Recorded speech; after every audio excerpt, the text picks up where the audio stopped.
పూర్ణం బూరెలు తెలుసు కదా, శనగపప్పు బెల్లం ఉడకబెట్టుకుని ఇలా పాకం వచ్చేటట్టు బాగా చేసుకుంటే ఈ విధంగా ఉండలు చేసుకోవాలి.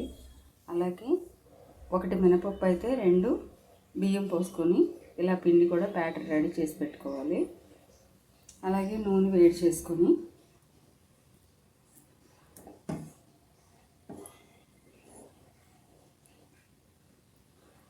చూడండి, నూనె మరుగుతుంది.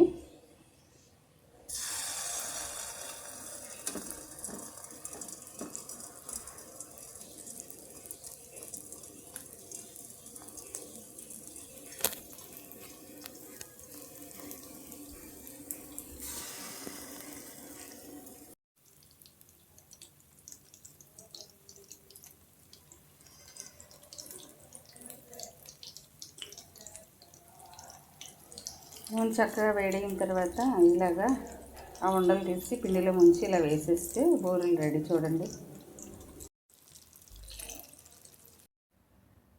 వేడివేడిగా పూర్ణాలు రెడీ. చూడండి, చక్కగా వచ్చినాయి. ఒకసారి ఏ వంకర టింకరగా బాతుల్లాగా రకరకాలుగా వస్తాయి, కానీ ఈరోజు బాగా గుండ్రంగా వచ్చినాయి.